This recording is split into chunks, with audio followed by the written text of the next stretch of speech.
오늘 같이 나눌 말씀은 요한계시록 9장 1절에서 12절까지 말씀입니다.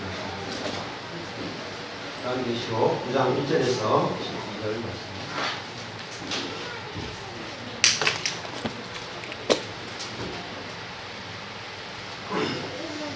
요한계시록 9장 1절에서 12절. 하겠습니다. 다섯째 천사가 나팔을 불매 내가 보니 하늘에서 땅에 떨어진 별 하나가 있는데 저가 무저갱의 열쇠를 받았더라.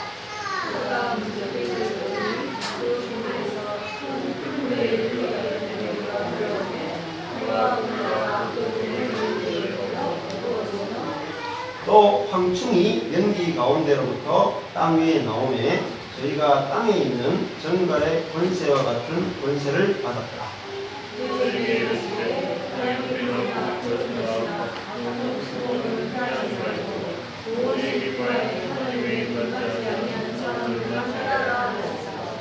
그러나 그들을 죽이지는 못하게 하시고 5달 동안 괴롭게만 하게 하시는데 그 괴롭게 함은 전갈이 사람을 쏠 때에 괴롭게 함과 같더라.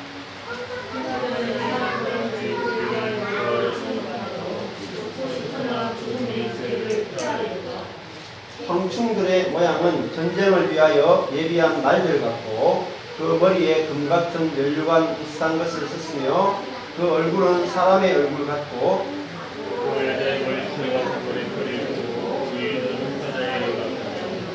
또 철흉갑 같은 흉갑이 있고 그 날개들의 소리는 병거와 많은 말들이 전장으로 달려 들어가는 소리 같으며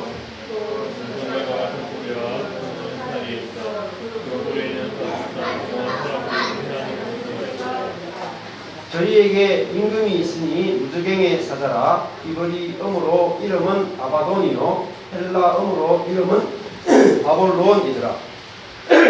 첫째 화학은 지나갔으나 보라 아직도 이후에 화불이 이르리로다. 아멘. 오늘 저희 말씀은 다섯째 나팔에 대해서 나누기를 원합니다.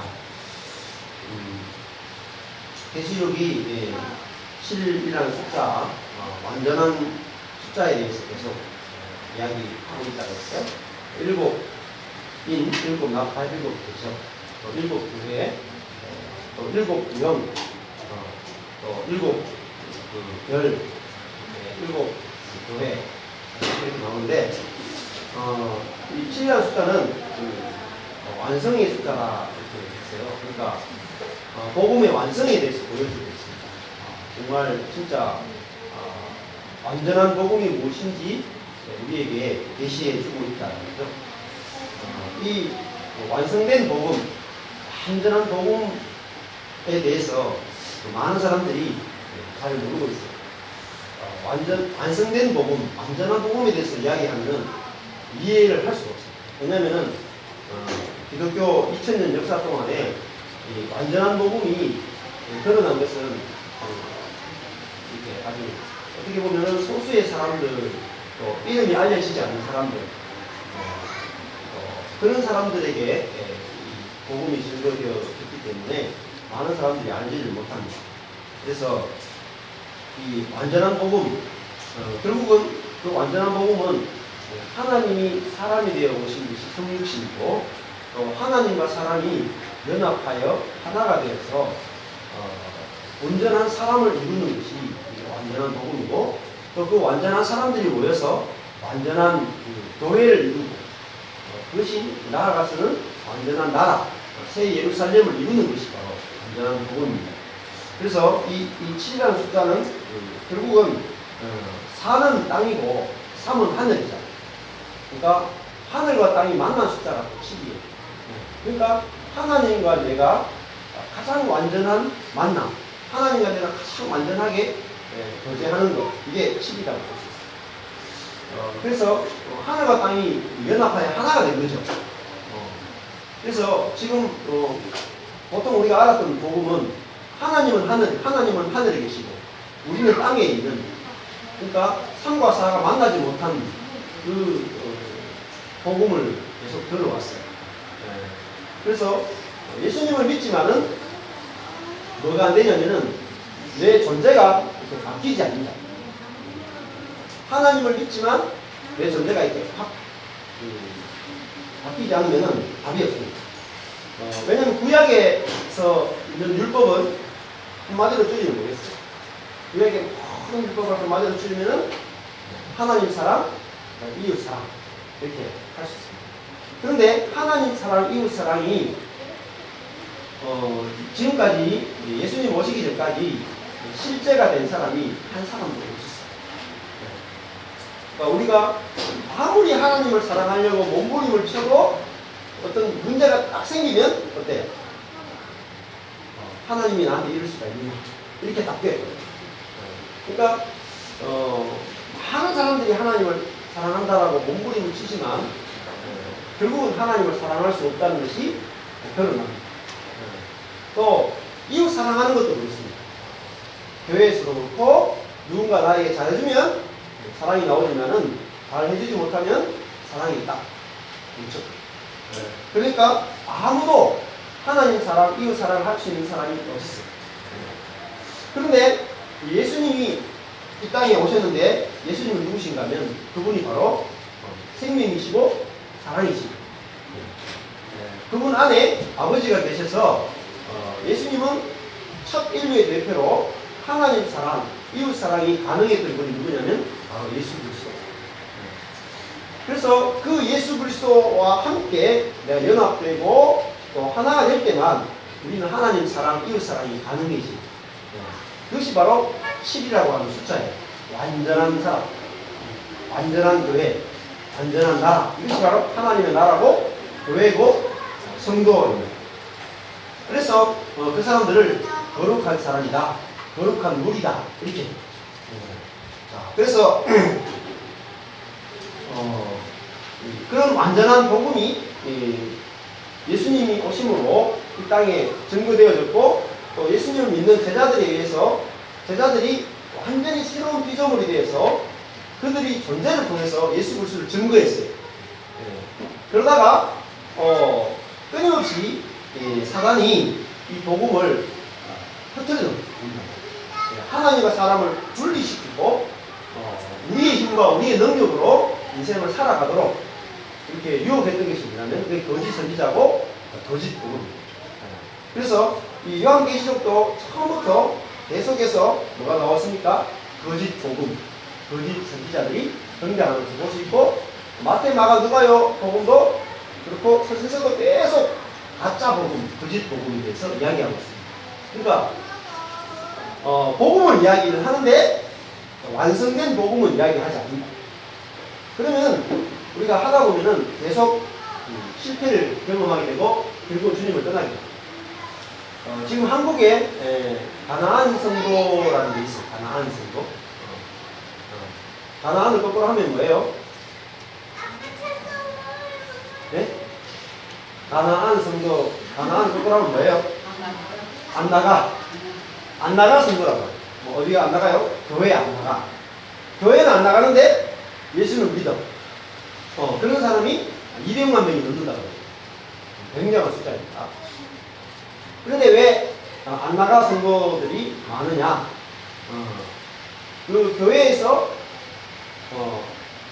이 복음을 전하는데 진정한 복음을 전하지 않기 때문에 이번에도 오늘 페이스북 보니까 그 대구에 여기 경산에 나눔과 성진의 교회 목사님 새로 오신 분이 계신데 그분이 페이스북에 글을 쓰더라. 뭐라고 쓰느냐면은 성도들이 왜 교회에 나오지 않는가? 왜 교회를 떠나는 성도들이 그렇게 많아지는가? 하면서 그분이 보통 교회에서는 뭐라고 하는지 아세요? 신학자들은 이렇게 말해요. 그 사람이 진짜 구원받지 못한 사람이기 때문에 교회를 떠나는 것이다. 이렇게 이야기를 해요. 진짜 성도라면 교회를 떠날 수 없다. 근데 그 목사님이 뭐라고 말하냐면 그것이 아니고 교회에서 하나님에 대해서 올바로 가르치지 않았기 때문에 그 사람이 교회에 있는 동안에 진짜 하나님을 못 만나요. 그래서 교회가 하나님에 대해서 제대로 가르쳤습니다. 그렇게 이야기했는데 굉장히 공감이 가는 내용이죠. 그래서 이 하나님에 대해서 올바르게 아는 것이 굉장히 중요하다는 것을 알 수 있고, 오도막이라는 책을 통해서도 제가 하나님을 잘못된 하나님에 대한 지식이 바뀌어져야 된다. 또 참 재밌는 것은 이번에 이 영남대학교에 기독학생연합회가 있잖아요. 선교단체 영남대 복음화협의회인데, 그 복음화협의회에서 이번에 처음으로 기독 학생들을 대상으로 한 독후감 공모를 했어요. 100만 원 상금을 걸고 1등 20만 원 인식을 했는데, 그 책이 뭐냐면 음악이에요. 참 아주 신기하다 이런 생각을 참 많이 합니다. 얼마나 이해할지 모르겠는데 그 책이 참 우리의 관점을 바꿔주는 책이라고 볼 수 있습니다. 그걸 하나님에 대해서 잘못 알게 되면 우리 인생이 굉장히 괴로워지게 됩니다. 그래서 거기 대구에 계시던 어제 경주에서 모였던 주님의 교회 형제들도 그렇고 저희들도 마찬가지입니다. 처음에 불신자였다가 예수님을 믿죠. 그러면 한 2년, 1, 2년 정도는 뭐라고 표현하냐면 구름 위를 걸어갑니다. 너무 좋아요. 그리고 기도하면은 웬만하면 응답이 다 돼요. 2년, 예수 믿음으로 2년 정도. 그래가지고, 근데 이제 3년 정도 되면 기도 응답이 좀 줄기 시작해요. 그래서 그분들이 뭐라고 하냐면은, 기도 응답 받고 싶으면 초신자한테 가서, 기도 요청하라. 그리고 우스갯소리도 이제 하는데, 문제가 뭐냐면은, 불신자였다가, 예수를 믿으면 삶이 급격하게 바뀌죠. 완전히 죄인에서 의인으로 바뀔 만큼 삶이 갑자기 확 바뀌어요. 그런데 3년, 4년 지나면 어때요? 속에 있던 것이 다시 나오기 시작해요. 고쳐지는 것 같은데 원상태로 막 돌아가요. 그럴 때 굉장히 힘들죠. 그래서 그 다음에는 내가 예수를 믿고 교회를 열심히 다니고 말씀대로 살려고 몸부림치고 목사님 말씀대로 헌금하고 11조하고 기도하고 했는데 내 삶이 안 바뀌어요. 그러면 이제 교회를 떠나게 돼요. 오늘 그것과 관련해서 말씀들을 보시면은, 자, 5째 천사가 나팔을 붑니다. 내가 보니 하늘에서 땅에 떨어진 별 하나가 있는데 저가 무저갱의 열쇠를 받았더라. 자, 하늘에서 땅 속으로 별 하나가 떨어졌어요. 근데 이 별이 뭐냐? 이게 대해서 굉장히 어마어마한 논쟁이 있습니다. 이 정확하게 잡아내는 것도 굉장히 어려워요. 근데 여기서 보면 우리 이 피아점 성경은 색깔이 뭐로 되어 있습니까? 하늘에서 땅에 떨어진 별, 그러니까 색깔이 검은색입니다. 검은색이면 거의 사단이나 귀신의 세력을 말한다. 이렇게 이미 해석하고 들어가고 있죠. 근데 또 정반대의 해석도 있어요. 이 하늘에서 땅에 떨어진 별을 예수님이다. 이렇게 해석도 합니다. 왜냐하면 무저갱의 열쇠를 가지기 때문에 무저갱의 열쇠를 가진 분은 예수님일 수밖에 없다. 이렇게 해석도 해요. 20장 1절, 3절, 10절 한번 보세요. 20장에 요한계시록 20장.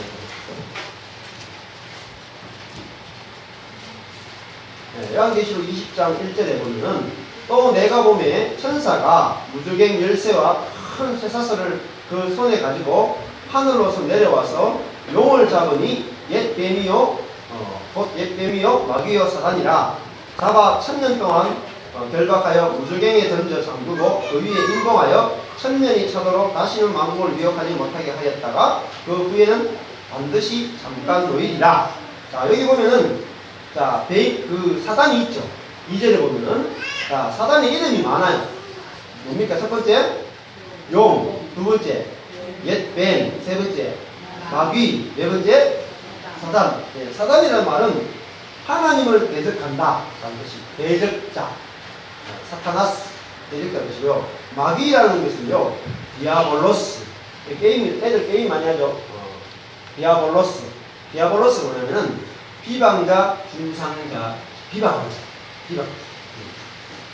자, 마귀가 하는 일들을 보여주죠. 사단은 하나님을 대적하는 일을 마귀는 하나님과 사람을 그죠?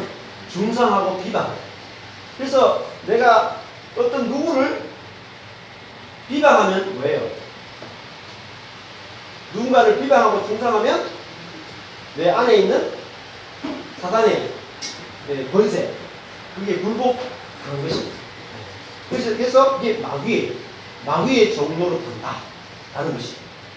그래서 우리가 비방하는 것, 중상하는 것이 보통 일이 아닙니다. 정말 어마어마한 일이에요. 사단, 하나님을 대적하는 거죠. 언제 대적할까요? 우리도 하나님을 대적할까요? 우리도 하나님을 대적할 때가 많이 있습니다. 언제 대적하냐면 내가 원하는 대로 되지 않을 때, 내 뜻대로 되지 않을 때 우리도 하나님을 사랑하지 않고 하나님 잃을 수 있으니까 대적할 거예요. 그 다음에 사단이 옛 뱀이라고 했죠? 옛 뱀. 그러니까 에덴 동산에서 아담과 하와를 유혹했던 그 뱀이 바로 사단이라고 하는 것을 우리에게 말해주는 거죠. 근데 그 뱀이 이제 2절을 보면 뭐가 되어 있어요? 용이라고 표현되어 있습니다. 그죠? 그러면 창세기 때는 뭐였어요? 뱀이었죠. 요한계시록 보면 뭐가 되어 있어요? 용입니다. 그 말은 뭐겠어요? 뱀이 수많은 사람들을 잡아먹어서 그죠? 몸집이 커져가지고 요한계시록까지 보면은 용이 됩니다. 어마어마한 게 큰 존재가 됩니다. 그래서 이 네 가지가 전체를 다 사단을 의미해요. 근데 보시면은 이 사단을 그 천사가 1절에 보면 천사가 용을 잡았다 그러죠. 근데 이 천사가 뭘 가지고 있습니까? 무저갱의 열쇠와 큰 쇠사슬을 그 손에 가지고 하늘로서 내려왔다. 그러니까 이 무저갱의 열쇠를 가진 존재가 천사죠. 맞습니까? 자, 열쇠를. 그러면은 다시 돌아가서 요한계시록 우리가 읽은 계시록 1장으로 가면 어때요? 1장에 보면은 내가 보니 하늘에서 땅에 떨어진 별 하나가 했는데 별이 원어로 아스테르예요. 근데 별이 원래 뭐예요? 요한계시록 1장 20절 가보세요. 별이 원래 성경에서 의미하는 게 1장 20절입니다. 1장 20절 너의 본 것은 내 오른손에 7별의 비밀과 7 금초대라. 7별은 7교회 뭐라 그래요? 사자가 뭐냐면 안겔로스 천사들이죠. 천사들이라고 할 수도 있고 사자라고 할 수 있어요.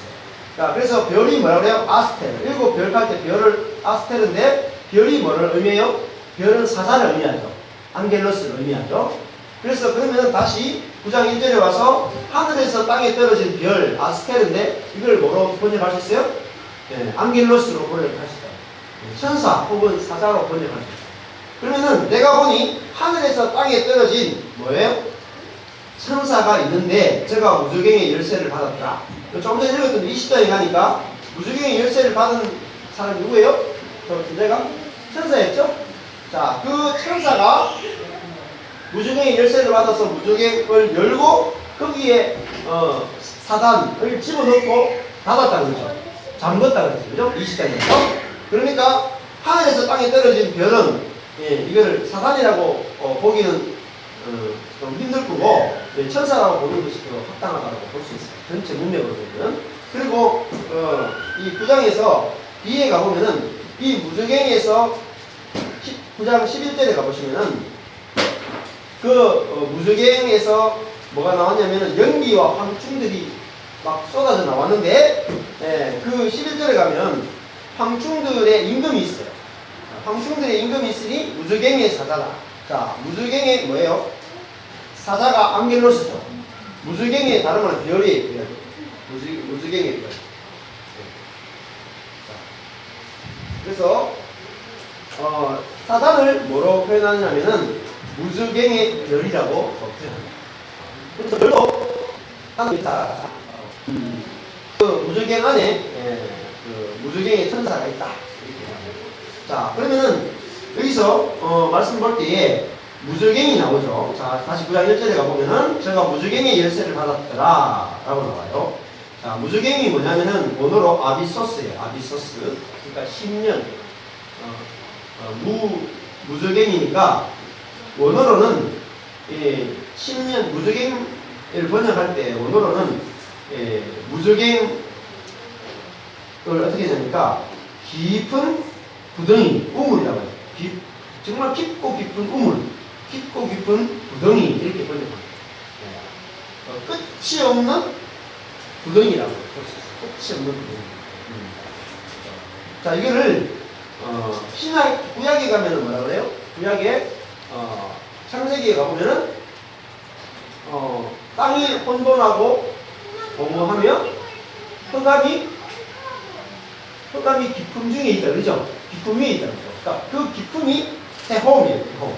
태초에 있는 그 깊은 그것을 말해요. 그 위에 어둠이 있죠. 어둠이 있죠. 그래서 밑에 2절에 보면은 그 구멍의 연기로 인하여 어떻게 됐어요? 어두워지더라 라고 되어 있어요. 그러니까 무적행 깊음과 뭐가 나오냐면 흑암, 어둠이 나오죠. 그래서 창세기 1장 2절하고 연관이 된다는 것들을 볼 수 있습니다. 그래서 창세기 1장 2절을 이런 영적 세계와 연관해서 해석하는 것도 충분히 가능하다. 우리 개혁기에서는 그렇게 해석 안 하지만 충분히 가능한 해석이라고 볼 수 있습니다. 너무 주제가 너무 크기 때문에 다음에 또 창세기 할 때 한번 나누어서 보겠습니다. 자, 그러면은 여기 보면은 이 다섯째 나팔을 보니까 무적행이 등장합니다. 무적행은 끝도 없는 이 빠진 독과 같이 너무너무 깊은 그런 것을 말하는데 결국은 여기 사단이 사는 곳이죠. 사단이 사는 곳이 바로 무적행입니다. 그러면 우리 인생이 사단에게 점령이 되어지면은 뭐가 되냐면 사단에게 점령되어진 인생은 무적행과 같은 인생이 된다.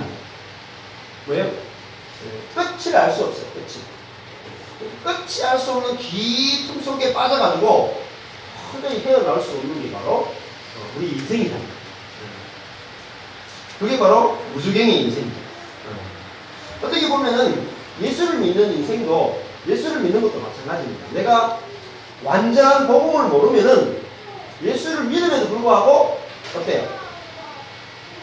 불신자들과 다르지가 않아요. 예수를 믿으면은 불신자와 내가 근원적으로 달라져요. 새로운 피조물이 돼야 돼요. 그런데 예수를 믿는 것이 새로운 피조물이 안 되고 불신자와 똑같다. 그건 무적행이다. 뭔가 바뀐 것 같은데 돌아서면 똑같고 돌아서면 똑같고 계속 똑같은 거야. 거기서 빠져나오지 못하는 거야. 뭐에서 못 빠져나와요? 죄에서 빠져나오지 못하고 세상에서 빠져나오지 못하고 그죠? 실패와 절망에서 빠져나오지 못하고 갈등, 반목 계속 거기 있어. 상처 거기서 못 빠져나오는 거야. 이게 무적행입니다. 그러나 우리가 하나님을 똑바로 알게 되면 그 무적행에서 우리가 빠져나올 수 있어요. 끝이 없는 그 깊음 속에서 우리가 빠져나온다는 거예요. 그래서 이번에도 이제 거기 교육을 가는데 애들이 공놀이 하다가 공을 뻥 찼는데 그 밑에 보니까 밑에 구덩이가 있어요. 하늘 어두워가지고 구덩이 있는데 얼마나 깊은지 몰라가지고 휴대폰을 막 비춰보니까 그렇게는 안 깊더라고요. 그러니까 그 교중에 투사님 한 분이 얘기하고 플라스틱 호스 그거 가져가지고 잡고 질퍽질퍽 하다가 내려가서 공 들고 벽에 올라왔거든요. 근데 그거보다 더 깊으면 못 올라오는 거예요. 그러니까 예수 믿음에도 불구하고 끊임없이 무적행 같은 삶이 펼쳐진 거예요. 저도 그랬어요. 교회 11년 동안 처음에 할 때 한 거의 15년 정도를 무적행 같았다. 저 자신도 그렇고 성도들도 그렇고 변화된 것 같은데 어떤 일을 겪으면은 원점으로 돌아가.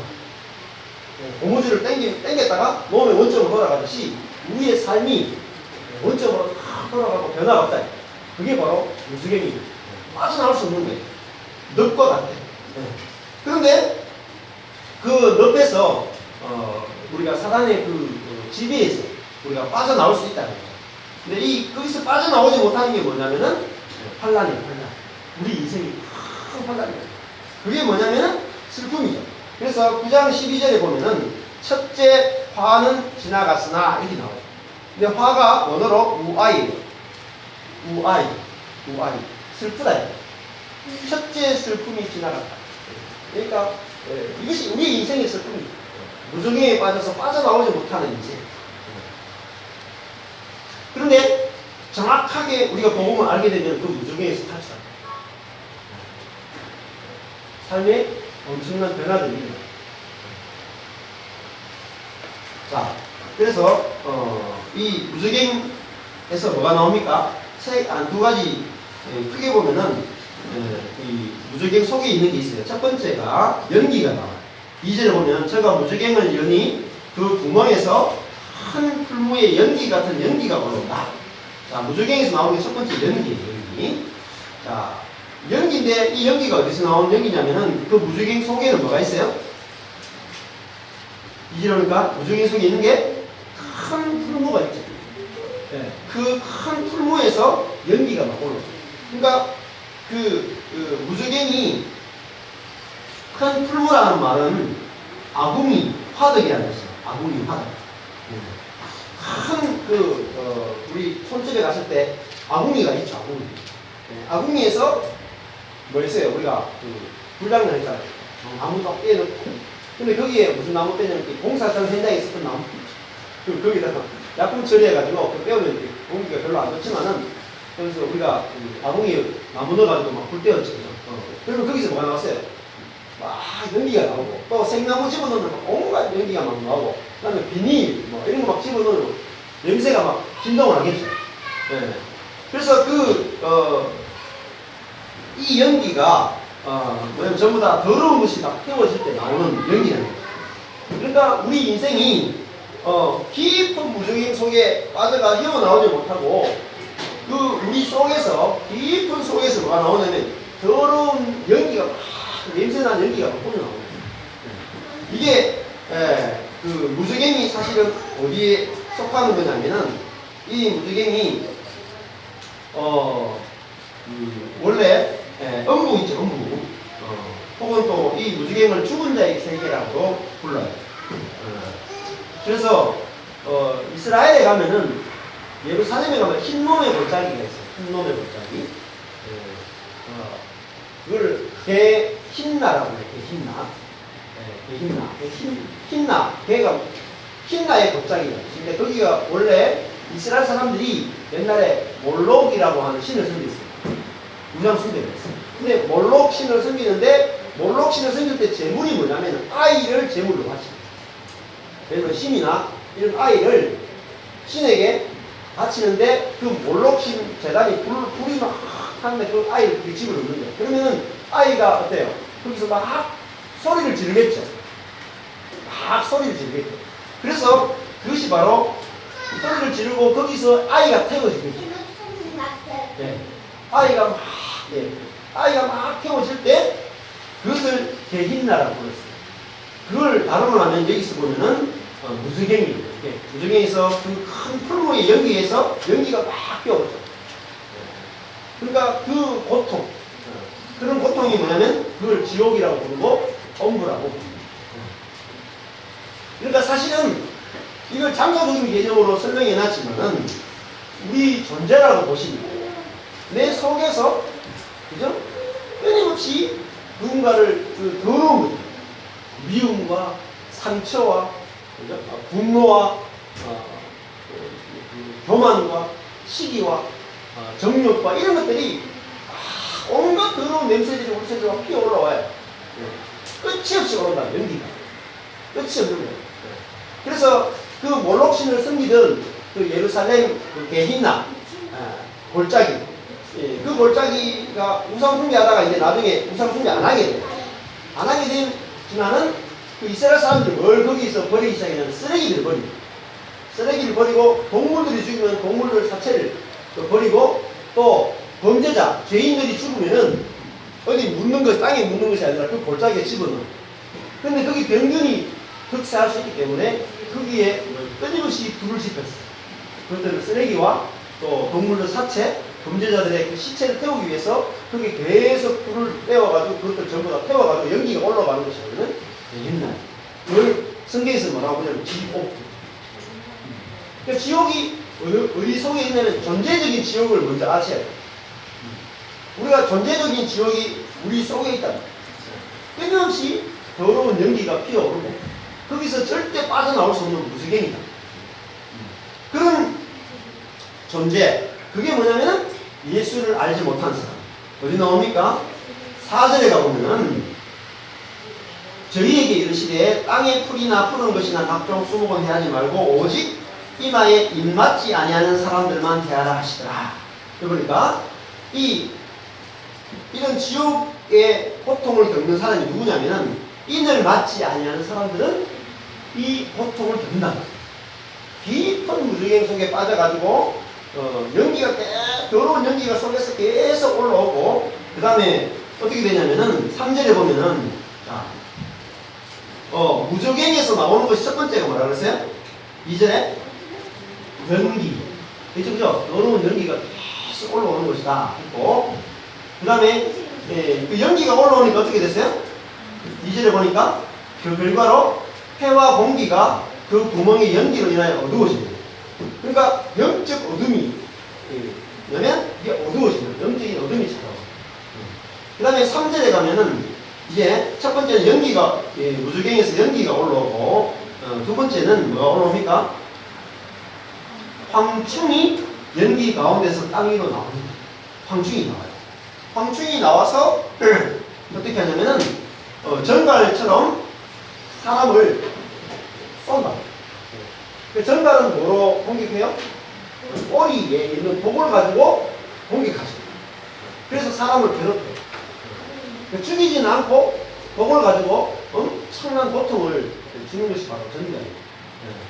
그래서 그 독이 사람들을 괴롭히는데 그 독에 의해서 정말 죽고 싶을 만큼 고통스러운 게 찾아와요. 그게 누구에게만 찾아옵니까? 4절에 보니까 이마에 하나님의 인을 맞지 아니하는 사람들에게만 그 고통이 찾아와요. 자, 그러면 이 황충이 공격하는 대상은 이마에 인을 맞지 아니하는 사람들. 이마에 인 맞은 사람들은 황충의 공격을 받지 않습니다. 즉 다른 말하면 뭐의 공격 안 받아요? 독. 독이 있어도 독을 마셔도 죽지 아니하죠. 그러니까 독을 공격을 하죠. 독이 뭐예요? 결국은 죄성이라고 볼 수 있어요. 우리 속에 있는 그 죄성의 공격을 계속 받게 만드는 거죠. 마치 우리 속에 암이 있으면 또 감기나 또 바이러스가 있으면 계속 공격당하는 것처럼 우리 속에 그 독이 있으면 그 독이 우리를 계속해서 공격한다. 그런데 하나님의 인을 맞은 사람은 누구냐면 이런 사람이죠. 여러분 인은 누가 치느냐면 하나님이 이렇게 치는 거예요. 그 앞에 나왔죠. 천사가 돌아다니면서 하나님의 종들의 이마에 7장 3절에 보니까 하나님의 종들의 이마에 인을 쳤어요. 그러니까 인을 친 사람들은 어때요? 해하지 못하죠. 해하지 못해요. 해함을 받지 않는 거예요. 해를 받지 않는 거예요. 그러면 인을 쳤다는 게 뭐겠어요? 그럼 자세히 봐요. 출애굽 때 하나님의 백성들은 문설주와 인방. 그러니까 인방이 어떻게 보면 이마와 같죠? 그죠? 문설주와 인방이 뭘 쳤어요? 어린 양의 피를 발랐죠. 그게 인을 친 거야, 똑같아요. 그리고 그 사람들은 어디에 있어요? 그 속에, 그죠? 문설주와 인방이 어린 양의 피를 바른 그 집 속에 있을 때 그들은 해를 입지 않았어요. 그러니까 그 말은 무슨 말이냐면은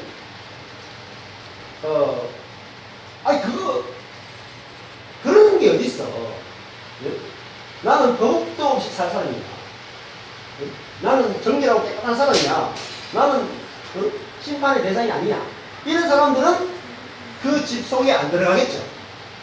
그러나 자기가 야, 나는 이 어린 양의 피를 바른 이 집 속에 있지 않으면은 나는 내일 새벽에 천사에 의해서 죽임을 당할 수밖에 없는 인간이다. 인정하는 사람만 거기 사는 거예요. 그게 누구냐면 하나님 백성이에요. 그게 인을 만든 사람. 그러니까 그 인을, 즉 다른 말로 있어요. 나는 하나님의 은혜가 아니면 내일 아침에 죽는다. 살 수 있는 자격이 없는 사람이다. 를 인정하는 사람이 뭐냐면 인간이다. 그 사람은 해를 입지 않습니다. 그 왜 해를 입지 않는 게 무슨 말일까요? 내가 어떤 자리에 있어야 돼요. 그 문설주와 임방의 피를 바른 그 집 안에 내가 머물러야 돼요. 즉 나는 하나님으로부터 은혜를 입지 않고는 살 수 없고, 하나님의 은혜를 입지 않으면 천사들이 와서, 정갈이 와서 나를 도구를 쏘고 그 무저갱, 끝이 없는 무저갱에서 연기가 계속 피어나가지고 죽고 싶어도 죽을 수 없는 인생의 고통이 시작된다. 그럼 그 고통이 뭐겠어요? 어린 양의 피 안에, 빛나심 안에 있지 않는다는 것은 뭐냐면 자기의 능력과 자기의 힘으로 살아가는 사람들이다. 우리가 내 자신의 힘과 나 자신의 능력으로 살아갈 때 우리는 끊임없이 고통 가운데 빠지게 돼요. 즉, 그 문설주와 임방 밑에 딱 있으면서 또 뭐 먹어요? 어린 양의 고기와, 그죠? 쓴 나물과 부풀리지 않은 무교병을 먹죠. 그걸 먹어야지 구원을 합니다. 그게 뭐예요? 해함을 받지 않는다. 우리 인생에서 연기가 그친다. 끊임없는 그 무저갱에서 우리가 탈출할 수 있다. 그러면 우리를 괴롭히는 게 뭐겠어요? 자기 의감, 율법적인 삶. 그것이 우리를 끊임없이 괴롭혀요. 여러분, 우리가 어디에 머물러야 되냐면 어린 양의 피 안에 머물러야 돼요. 즉, 다른 말 하면은 하나님과 사람 앞에 내세울 것이 하나도 없는 게 뭐냐면 그 인을 만든 사람. 어린 양의 피로 자기를 씻는 사람이죠. 그러니까 자기의 행위로 자기를 씻을 수가 없어. 자기는 너무 더러워. 그러니까 자기가 아무리 기도하고 뭐 해도 자기는 더럽기 때문에 예수님으로 씻지 않고는 자기는 깨끗하게 될 수 없는 사람이 바로 인을 만든 사람.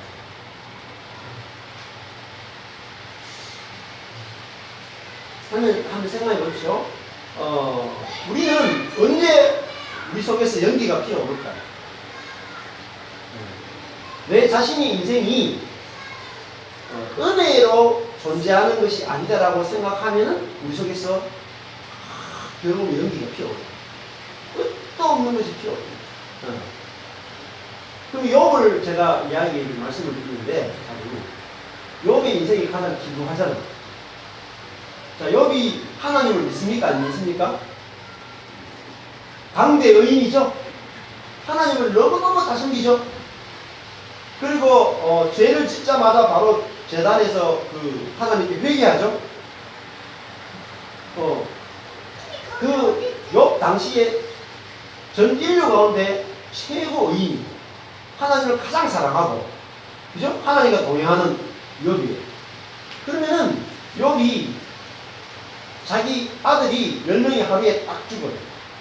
그러면은 무슨 생각이 딱 들겠습니까? 우리 같은 하나님이 살아계시다면 어떻게 나한테 이럴 수 있느냐 라는 생각이 자동으로 올라요. 그것이 뭐냐면은 어린 양의 그 피 안에 있지 않다.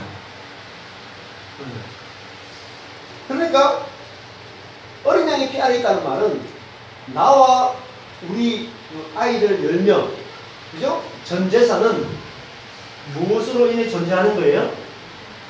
오직 하나님의 은혜, 하나님의 선물임을 인정하는 사람, 그 사람들을 의인이라고 해요.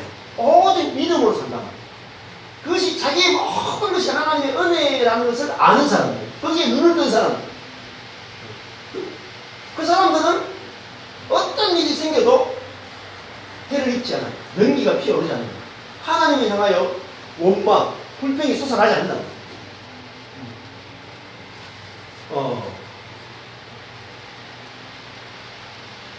아까 전에 우리 그 대구에 있는 그 이정기 동산 같은 경우에는 이렇게 2개월밖에, 작년 11월에 2개월밖에 못 한다라고 하는 그 의사로부터 선고를 받아 11개월 살고 계신다고 했죠.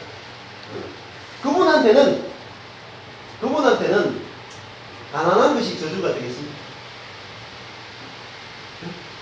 그 아들이 공부 좀 못하는 게, 공부 좀 못한다고 해서 연기가 필요 없겠어요.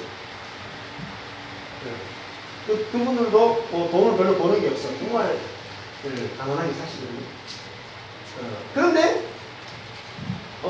다른 것에 대해서는 어떻게 보면은 거의 불평이 안 생길 수 있어요. 근데 딱 하나는 그 죽음에 대해서만큼은 연기가 피어오를 수 있어요. 그런데 십자가는 뭐냐면은, 십자가는 내가 거기에 포함이 돼. 내가 십자가에 포함되지 않으면은 우리 속에서 끊임없이 연기가 피어온다. 그러니까 십자가는 뭐예요? 내가 포함돼야 돼. 그게 내 십자가예요. 내가 어떤 사람이냐면은 하나님과 사람 앞에 십자가에 죽어 마땅한 존재, 아무것도 아닌 존재, 흙과 같은 존재. 생명도 어땠어요?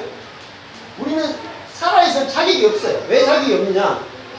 우리가 태어나는 것이 하나님이 우리에게 생명을 줌으로 우리는 존재하죠. 그러면 생명이 내게 아니에요. 그래서 하나님 왜 나를 죽이십니까? 라고 말할 수 있는 사람은 아무도 없어요.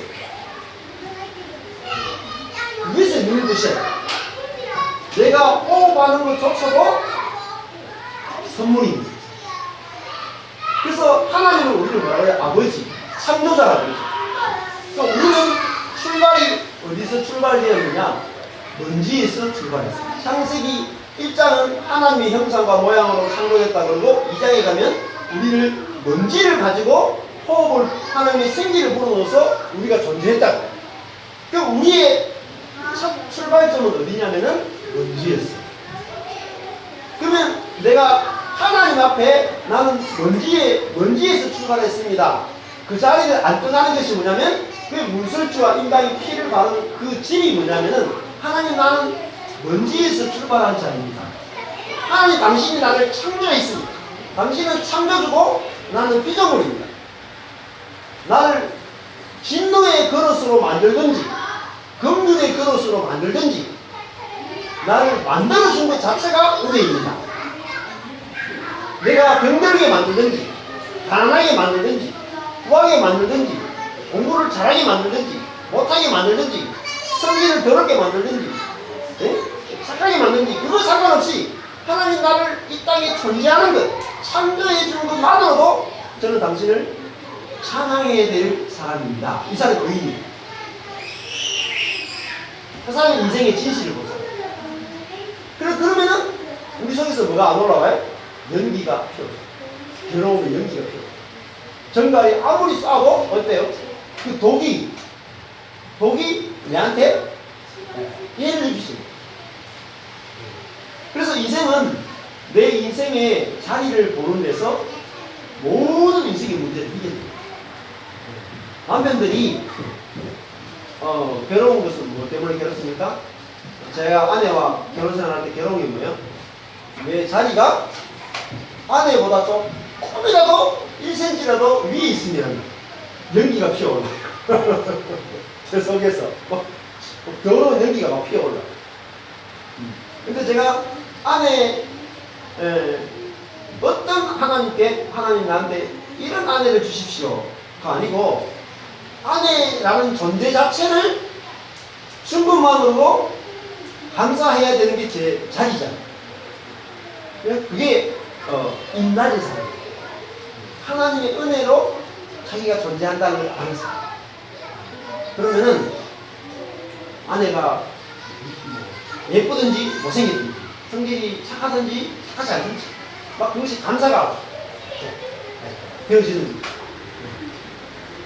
그러면 연기가 피어오르죠. 우리가 언제 연기가 피어오르냐? 하리하고 시몬이가 예를 들면 요즘 어떻게 살고 있냐면 시몬이는 자유학기를 보내고 있어요. 시험이 없는 학기. 이제 하리는 고등학교 올라가는데 지금 이제 시험을 중간고사 3학년 이제 2학기 중간고사니까 마지막 시험 거의 마지막 시험이고 고등학교 올라가기 위한 잘 쳐야 돼. 그래가지고 자기 혼자 빼빠지게 공부하고 있어요. 그래서 시험을 쳤다고 칩시다. 시험이 자유학기지만 시험이랑 둘이 시험을 쳤어요. 근데 하리가 자기 반에서 이제 시험을 그렇게 열심히 했는데 10등을 했어. 24명 중에 10등을 했어. 그러면 어떻게 될까요? 속에서 뭐가 피어오를까요? 무지개에서 끝없는 연기가 막 피어오르고 정갈이 꼬리로 막 그대로 막 계속 쏘는데 막 독이 막 온 몸에서 완전히 그냥 폭발해. 근데 시원이가 저희들하고 따로 캠핑도 놀러 가 놀아가지고 그런 상태에서 시험 전에 10등을 거둬요. 그러면 집이 잔치가 돼. 공부 전혀 안 했는데 10등을. 그럼 뭐죠? 시원이는 입맞은 사람이고 딸이는 입맞지 않은 사람이고 그 뜻이 내가 나에게 일어나는 모든 것들이 내가 어느 자리에 있느냐에 따라 다르게 보여요.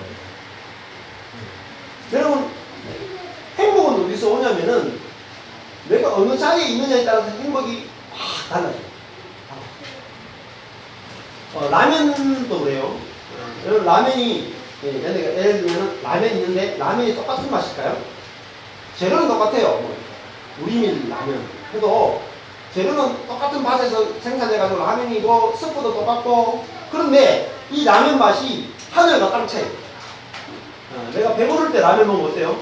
그럼 BP를 먹고 왔는데 라면을 딱 끓여왔어. 그러면은 올라오기 싫어. 속이 막 올라올 것 같아. 근데 어제도 이제 그 갔을 때 자기 인생 최고의 라면 이렇게 얘기하더라. 자기 인생 최고의 라면이 뭐냐면 군대 갔을 때. 군대 갔을 때 그 공군인데 한겨울에 보초를 써야 되는데 너무너무 추운 그 공군 같은 경우는 이렇게 활주로 같은 게 얼마나 그 고냥하겠어요. 바람 막아주는 데도 없는데 거기에서 밤에 그 새벽에 추운데 하는데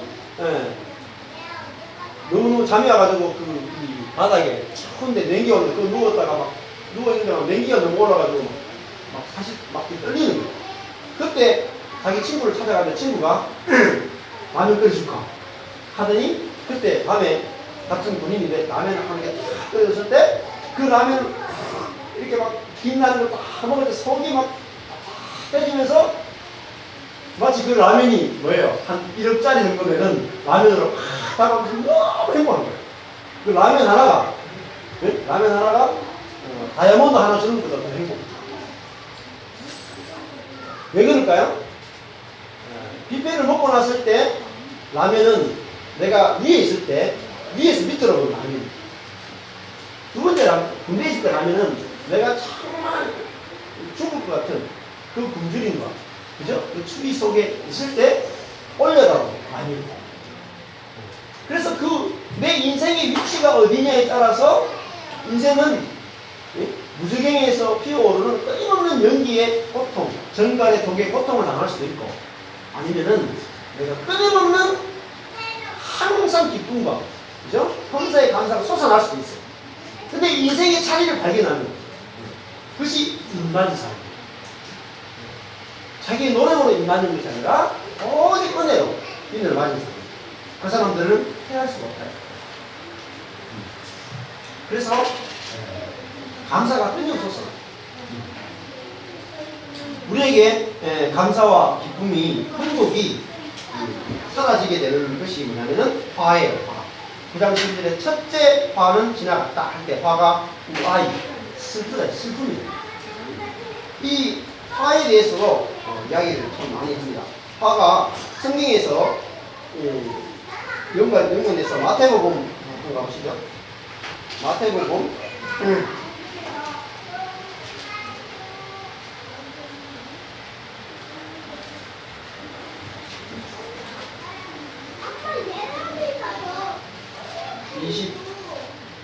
23장 가보세요. 화가 납니다. 마태복음 23장에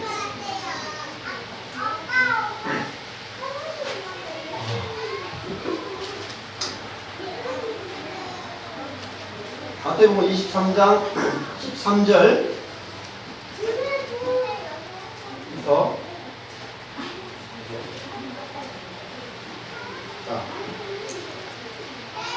23절부터 쭉 보면은 글자가 굉장히 많이 키워집니다. 13절에 보면은 화 있을 진저 이다 우와이요 우와이. 그리고 14절에 화 있을 진저, 15절에 화 있을 진저, 16절에 화 있을 진저, 23절, 25절, 27절, 29절. 자, 몇 번입니까? 8번이죠. 8화에.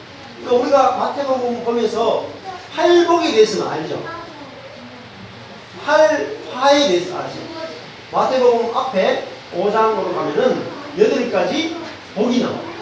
그리고 23장에서 8가지 화가 나와요. 그러면 그 복과 화는 무엇으로 결정이 될까요? 우리 인생의 그 행복과 저주는 뭐로 결정되냐면 12절 보세요. 12절에 보면은 누구든지 자기를 높이는 자는 어떻게 돼요? 낮아지고 누구든지 자기를 낮추는 자는 높아지죠. 이것이 만고불변의 진리입니다. 성경 가운데 어떻게 보면은 가장 중요한 말씀이 자기를 높이는 자는 낮아지고 자기를 낮추는 자는 높아진다는 말씀입니다. 네. 자기를 낮춘다는 건 뭐죠? 나는 죄인입니다. 나는 피조물입니다. 나는 흙입니다. 나는 자격이 없습니다. 할 때 우리는 행복해진다. 그런데 자기를 높이는 자, 나는 자격이 있습니다. 라고 할 때 우리는 불행해지고 우리 삶에 화가 있고 끊임없는 연기가 필요해요. 여러분, 우리 자신이 자격이 없는 사람이라는 것을 아시죠? 우리는 내 생명부터가 선물로 주어졌죠. 이 땅에 태어나는 것부터가 선물이에요. 그래서 그저 받은 거기 때문에 내가 뭔가 행동을 잘해서 내가 이 땅에 태어난 사람은 아무도 없어요. 그죠? 내가 태어나기 전에 하나님을 잘 섬겨서 이 땅에 태어났다. 그런 사람은 아무도 없어요. 태어나 보니까 내가 태어났다는 말 자체가 이미 사랑을 받은 거예요. 존재한다는 자체. 그래서 내가 존재한다는 자체가 이미 100% 은혜가 아니고는 내가 이 땅에 존재할 수가 없구나. 나를 지으신 분이 있구나. 그거를 아는 게 의인이다. 그 자리를 떠나면 안 돼. 그 자리만 있으면 모든 복이 와요. 우리 첫째 딸 이름이 전하리잖아요. 전하리. 이름은 전하는 거죠. 뭘 전하느냐? 물 하자에다가 이치리자를 전하는 거죠. 물의 이치. 물은 어디로 내려가요? 밑으로. 어디로 갑니까? 최고 낮은 바다로 가는 거죠. 그러니까 바다는 최고 이 지구에서 가장 낮은 곳에 있기 때문에 모든 좋은 것들과 나쁜 것들이 다 흘러들어와요. 많이 있어. 다 흘러들어와서 모든 것들을 정화시키는 거예요. 생명을 자라게 하고 풍성케 하는 능력이 있고 바다에 있습니다. 가장 낮은 곳에 있는 거예요. 여러분, 땅도 마찬가지죠. 우리가 밟고 다니고 더러운 곳이지만 우리는 그 더럽지만 그 땅이 아니고는 우리는 살 수 없어요. 그것처럼 우리 모든 존재가 의존되어 있다는 거예요. 그래서 이것만 안다면 우리는 모든 것이 행복해질 수 있어요. 여러분, 우리는 자격이 없다. 모든 것이 은혜다. 이게 진짜 우리 복입니다. 저도 저희 교회가 제가 아직 2009년 이후에 교회가 좀 많이 바뀌었어요. 지금은 아시냐고요? 우리 교회에서 바뀐 게 뭘까? 여러분, 자격이 없으시죠? 뭔 자격이 없었어요? 저는 목사로서 여러분한테 목사로 대접받을 자격이 없다 라는 것을 알게 된 거예요. 그러니까 제가 여러분한테 이렇게 하라 저렇게 하라 요구가 없죠. 왜 그렇습니까? 제가 그렇게 말할 자격이 없기 때문에. 그러니까 행복하죠. 여러분 어때? 무슨 말을 안 하는 그 자격이 없기 때문에 제 속에서 뭐가 안 올라오겠어요? 여러분을 볼 때 화가 안 올라오고 연기가 안 올라오고 무속임 속에 빠지지 않나. 그죠? 근데 여러분 어때요? 여러분이 교회 열심히 하는 사람은 나는 자격이 있다 생각이 들 수 있어요. 그러면 나는 교인인데 목사님이 나한테 왜 저렇게 하나 라는 연기가 피어오를 수 있다. 근데 저희 교회 성도들이 알게 모르게 그런 자격이 이제 없어졌어요. 그래서 교회에 대해서 별로 이제 불만이 별로 없어. 네. 자신이 자격이 없으면 자꾸 보기 때문에. 그럼 우리는 자격이 없는, 아무런 자격이 없는 그 자리가 뭐죠? 존재의 자리. 십자가의 자리고, 그것이 바로 어린 양의 피를 바른, 무설저인의 피를 바른 그 유월절, 어린 양을 먹는 그 집이다. 그렇기 때문에 우리에게 연기가 피어오죠. 그리고 독이 우리한테 해를 입지 못한다. 우리 인생이 괴로운 것은 우리의 자리를 모르기 때문에. 이스라엘이라고 하는 나라가 존재하게 된 것은 유월절 때문에 존재하게 됐어요. 그죠? 유월절 때문에. 유월절에 원래 이스라엘 사람도 죽고 애국 사람도 원래 다 죽어야 되는 날이 유월절이에요. 천사가 지나가는데 차별을 두지 않습니다. 선한 사람이건 악한 사람이건 하나님을 섬기는 사람이건 섬기지 않는 사람이건 천사가 지나가면 다 죽어요. 오직 피를 바른 사람들만 살아요. 그러면 우리는 뭐죠? 원래 우리가 다 죽고 끝나야 되는 인생인데 거기서 살아남는 것이 우리 인생의 출발이에요. 그게 인생의 시작이에요. 거기서 시작되는 사람을 하나님 백성이에요. 근데 인생이 원래 죽어야 되는 인생인데 살았어요. 그러면 보십시오. 내가 한 달밖에 못 사는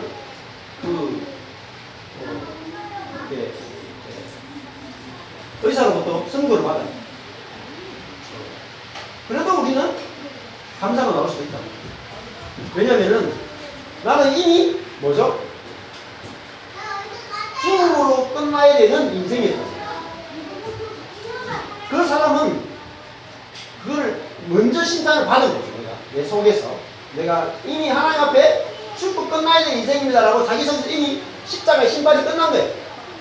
그것이 십자가에 참여하는 거예요. 2000년 전에 내가 십자가에 참여한다는 것은 내가 십자가에 죽고 끝나야 되는 인생이었다는 것을 확실하게 내가 인정하면 내 안에서 심판이 끝나고 자유의 심판. 그런데 우리가 그렇게 살지 못하게 된 이유가 있어요. 제가 우리 속에서 계속 연기가 피어오르는 이유가 있어요. 사람은 영과 혼과 몸으로 구성되어 있어. 근데 이걸 모르면은 계속해서 연기가 피어오르요. 제가 이 경기에 가서 새벽 5시까지 이야기했어요. 질문에가 답을 하고 이야기하는데 5시까지 끊임없이 질문하고 속이 시원하지. 속이 풀릴 때까지 질문하고 대답하는 과정에서 제가 이걸 가지고 이야기했어요. 왜냐면 우리 자신이 영과 혼과 몸으로 이루어져 있어요. 근데 우리는 대부분 뭐로 살아가냐면 우리의 혼으로 살아가요. 나의 생각과 감정과 의지가 주가 되고 우리는 인생을 살아가요. 그런데 우리는 실제로는 혼이 살아간다고 생각하지만 실제로는 뭐가 사냐면 몸이 사는 거예요. 이걸 아셔야 돼요. 이게 어떻게 보면은 무저갱이 우리 깊은 곳에 있는 거예요. 여기서 연기가 피어 올라가지고 우리 자신이 여기서 해를 받고 죽는 거예요. 혼이. 자, 우리가 생각과 감정 의지가 강할까요? 몸이 강할까요? 어느 게 지배를 받을까요? 우리의 생각이 몸을 이길 수 있느냐? 못 이깁니다. 자, 내가 아내를 아내하고 저하고 이렇게 있는데 여보 사랑해 이렇게 말하면 아내가 여보 사랑해 할 수 있어요. 근데 제가 아내 몸을 기대기 한번 쫙 때리는 순간에 자 보세요. 제가 아내의 생각과 감정 의지를 전혀 안 건드렸죠. 제가 여보 사랑해 하면서 기대기를 쫙 때려요. 그러면 생각 감정 의지는 전혀 안 건드렸죠. 뭐만 건드렸어요? 몸만 건드렸어요. 몸만 건드렸는데 갑자기 어떻게 돼요? 아내가 감정이 분노로 들끓죠. 자, 보세요. 그러면 생각이 강해요? 몸이 강해요? 몸이 훨씬 강해요. 이게 인생의 비밀이에요. 그러므로 이 몸에서 성경이 로마서 7장 8장이 너무너무 중요하거든요. 7장에 보면은 오라 나는 번고한 사람이다. 이게 번고한 사람이 슬프다. 우아야 똑같아. 나는 슬프다. 나는 재앙의 사람이다. 왜? 이 사망의 몸에서 누가 자, 몸의 문제죠. 인생의 문제를 몸을 하고 났어요.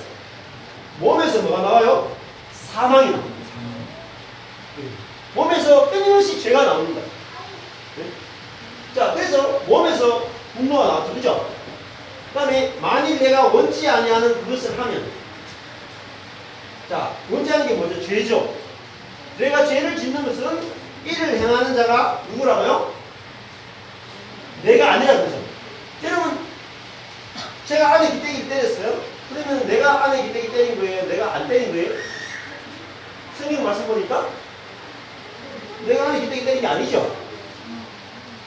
성경대로 살아야 되니까요. 내가 때린 게 아니고 내 속에 강하는 죄가 내 생각과 감정을 조정해가 아내 기대기를 때리겠어요. 그 원인은 뭐냐면 내 속에 강하는 죄예요. 내 몸에 강하는 죄라니까요. 우리 몸에 뭐가 있는지 알아야 되냐면 우리 몸에 죄가 거하고 있다는 사실 아시죠? 그 죄가 뭐죠? 오늘 말씀을 보면 전갈과 같아요. 전갈처럼 우리에게 독을 딱 쏘면 독이 들어오면 우리가 독을 못 이기죠. 맞죠? 그죠? 그러니까 우리 몸속에서 본능적인 죄가 딱 올라오면 생각과 감정을 이죠. 그냥 빗살려가 버려요. 못 이긴다. 이게 인간의 운명이에요. 혼과 몸이 섞여 있어. 이걸 사르크스 6이라고 해요. 근데 뭐의 지배야? 몸의 지배를 받아. 근데 혼이 강하면 강할수록 몸이 더 세게 지배해요. 바로가 10가지 재앙이 오잖아요. 그때 하나님이 바로를 뭐죠? 강팍해 했다. 근데 원어로 보면요. 강하게 했다.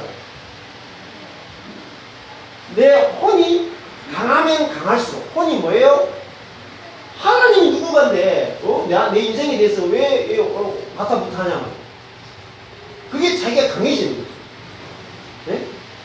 그렇게 했을 때 이게 강하면 강할수록 어디하고 딱 들어오냐면 몸과 더러운 몸과 더러운 지금 대부분의 신앙생활은 생각과 감정과 의지를 다하여 열심히 노력하는 데 초점을 맞추죠. 그러면요 정갈에 가서 계속 싸워버리면 그러니까 삶이 안 변화되는데 예수를 그렇게 오래 믿는데도 삶이 변화되지 않는 것은 몸에서 독을 쏘는데 혼이 감당해요.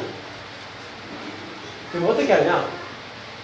혼은 뭐로 그려놨어요? 빈 그릇으로 그려놨죠. 혼은 비어있는 그릇 같아요. 네. 빈 그릇 같아요. 근데 내가 뭔가 할 수 있다고 생각하면 죄가 여기 붙어져요. 그래서 죄로 가득 차버려요. 할 수 있다고. 근데 하나님 저는 인을 말아야 되는 사람입니다. 하나님의 은혜가 아니고는 하나님 사랑, 이웃 사랑이 안 됩니다. 나는 끝과 같습니다. 이렇게 할 때 어떤 일이 벌어지냐면 영과 혼이 연합돼요. 영과 혼이 연합되어져서 영이 우리의 혼을 구원해요. 이게 구원이에요. 우리의 영이 혼을 붙잡으니까 하나 돼가지고 영의 생각, 영의 감정, 영의 의지가 됩니다. 즉 다른 말하면 성령의 생각, 성령의 감정, 성령의 의지가 되면은 몸에서 오는 죄를 이긴다. 그러므로 그리스도인의 삶은 흔히 내가 할 수 없다라고 해야 돼. 할 수 없다. 그걸 제가 아무것도 안 해도 된다라고 말씀드립니다. 아무것도 안 해도 된다고 말씀 아무리 들어도 무슨 뜻인지 모르겠어요. 왜? 그 사람은 폰으로 살고 있기 때문에 뭔가 해야 된다고 생각하기 때문에 계속해서 몸의 지배를 받아요. 몸의 지배에서 끝나는 비결은 내가 아무것도 아니다. 하나님의 내 안에 계신 하나님의 은혜, 그리스도가 나를 지배하지 않고는 나는 어떤 사람도 어떤 경고도 나올 수 없다라고 인정하게 되면 너무나 쉽게 영의 지배를 받아요. 성령의 지배를 받아요. 그리고 성령의 열매가 우리 속에서 자동으로 맺히게 됩니다. 이것이 우리가 이 황충으로부터 구원받는 길입니다. 오늘 이제 말씀을 보시면은 황충이 뭐냐면 원래는 메뚜기예요. 메뚜기인데 이 메뚜기가 원래 무슨 역할을 했어요? 이게 이방 군대를 의미하거든요. 이방 군대, 애굽의 군대, 군대들이 확 쳐들어와서 살아있는 것들, 땅의 풀이나 원래 땅의 풀이나 푸른 것이나 각종 수목을 먹어치우죠. 그죠? 완전히 먹을 것이 없도록 다 먹어치웠고요. 근데 이제는 계시록에 보면은 영적인 의미로 그죠? 그런 살아있는 것들을 입맞지 않는 사람들을 잡아먹는 그런 황충으로. 그런데 이들이 군대에 엄청난 군대인데 어떻게 보면은 그렇게 볼 수 있어요. 성령이 한 분이시죠. 그런데 그리스도인들 속에 들어오면은 그 성령이 그리스도인들 속에 들어오면 그리스도인들이 뭐죠? 군대가 되죠. 그죠? 근데 사단도 오늘 보면은 마지막 9장 11절에 보면 사단이 그 무저갱의 사자 임금이 있죠. 근데 그가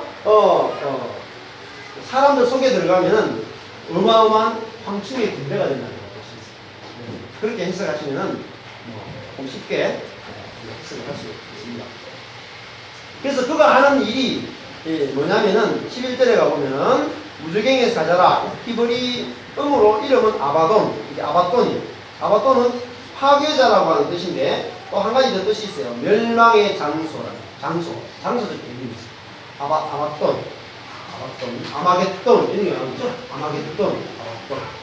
그 다음에 헬라어로는 아볼루온. 아볼루온은 어디서 왔냐면 아폴로 시대에서 왔어요. 아볼루온. 아폴로도 뭘 갖고 다녀요? 아폴로가 활을 들고 쫙 쏴가지고 사람을 맞추죠. 활을 쏘는 신이죠. 그것처럼 사단은 우리에게 활을 쏘죠. 자, 활은 특징이 뭐라고 했어요? 요번에 했죠. 앞에서 7교회 할 때 두아디라 교회에서 나왔는 거 그랬죠? 보세요. 그게 활이 나왔죠? 활이 있는데 쏜다.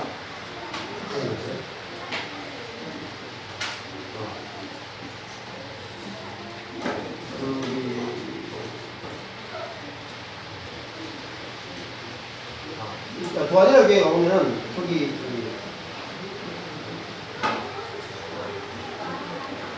사단의 깊은 것이 나와요. 2장 24절을 보면은 두아디라에 남아있어 이 교훈을 받지 아니하고 소위 사단의 깊은 것을 알지 못하는 너에게 말하노니 이렇게 나와요. 자, 사단의 깊은 것이 나와요. 깊은 것이 무저갱이라고 할 수 있어요. 깊은 것. 사단의 깊은 것. 자, 사단은 뭐 10절에 보면은 다시 계시록 9장 10절에 보면 정갈과 같은 오리 또 쏘는 살이. 자, 오리라는 말은 속인다는 것이 속인다. 정갈이 얼굴이 아니고 뒤로 가서 뒤로 같이 쏘잖아요. 화살도 마찬가지죠. 화살도 그 호세아서 저기 붙어 있는데 호세아에 가면은 활이 나와요. 왜냐면 활이 속이는 살이라는 거, 속이는 거. 화살은 보이지 않는 데서 와서 나를 죽이는 거야. 그러니까 여기서 보면은 10장 10절에 정갈과 같은 꼬리와 쏘는 살이 있어 이렇게 보거든요. 그러니까 이 쏘는 살이 뭐냐면 텐트론. 그래서 고린도전서 15장에 가보면 뭐라고 하냐면 사망에 쏘는 것은 죄요 이렇게. 자, 사망이 쏘죠. 뭘 쏴요? 죄를 쏜다고. 죄를. 사망의 죄를 쫙 쏘면 죄가 우리 속에 빡 들어오면 우리가 그 죄를 못 이겨. 그 죄의 지배를 받는 거예요. 지금 이 설명과 똑같죠. 그래서 근데 고린도서 15장 55, 56절에 가보면은 사망아 너희의 쏘는 것이 어디 있느냐? 이 죄라고 했죠. 죄의 권능은 뭐라고요? 율법이다. 죄의 힘은 율법이에요. 그래서 우리 속에 율법이 없으면 우리가 죄를 이길 수 있어요. 율법이라는 게 뭐예요? 율법은 내가 이런 일을 했기 때문에 나는 당연히 이런 대접을 받아야 된다 라는 것이 율법이죠. 그것을 가지고 또 다른 사람한테도 당신은 당연히 이렇게 해야 된다라고 율법을 갖다 대는 것이 뭐죠? 이게 모든 죄를 만들어냅니다.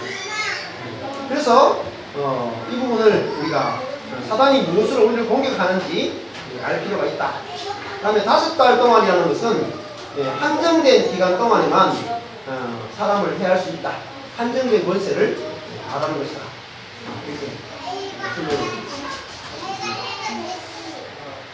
말씀을 이렇게 드리겠습니다. 이번 주에도 여러 사람들 만나면서 그런 생각이 들었는데 한 분이 이제 그런 안정을 하시더라고요. 남편이 이제 병이 걸리셨어요. 갑자기 무슨 병이 걸렸냐니까 그 순간 기억 상실증인가 그걸 걸리셨어요.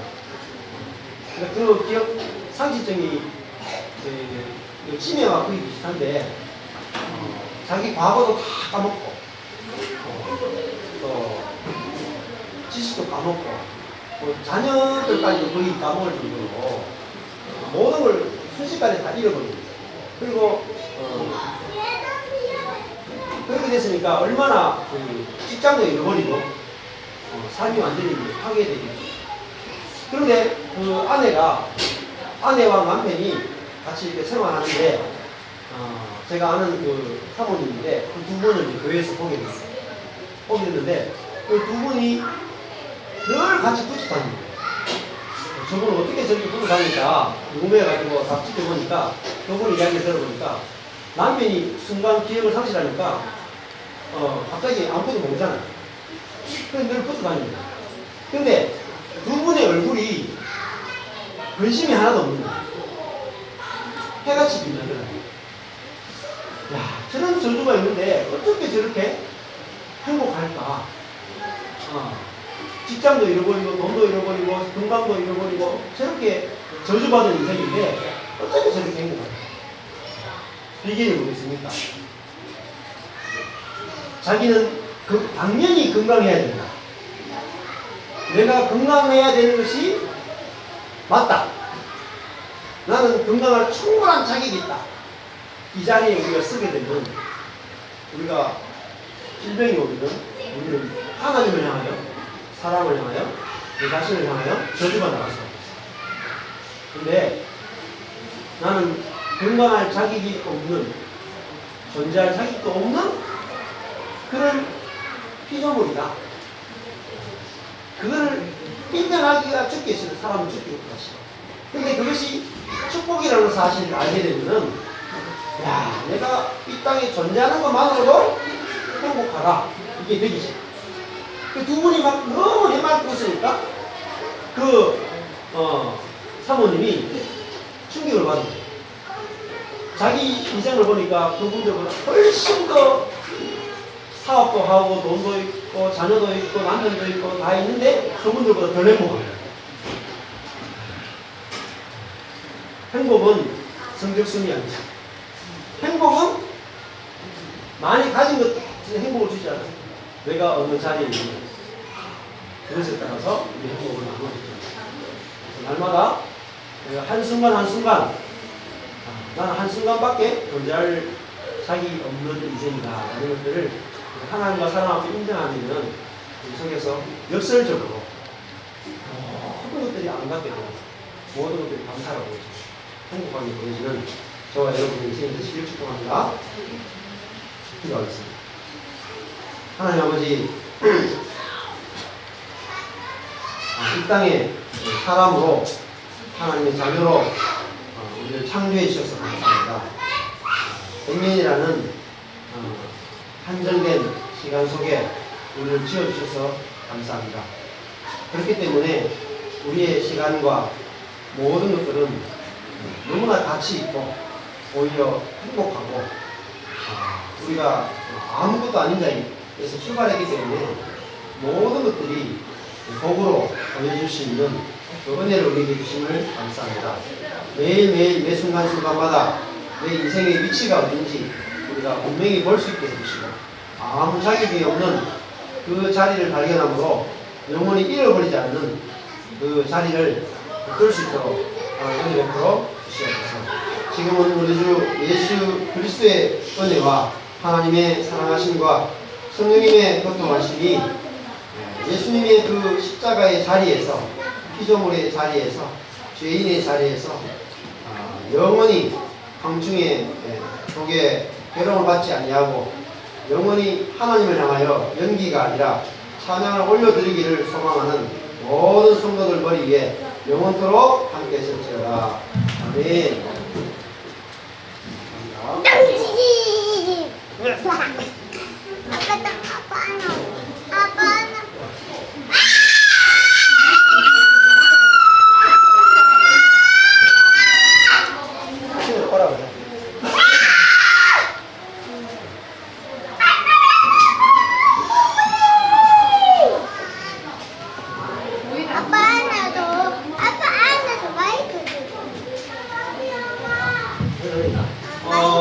현진자매 오늘 친구 보내신데 왜 오늘 방문하셨습니까? 아빠 마이크 주라고요. 환영합니다. 주님 이름으로. 아빠 화이팅! 네? 상상하게 소리 지르면 안 돼? 친구들아 와라. 너무 덥다. 저 여기 앉을래요.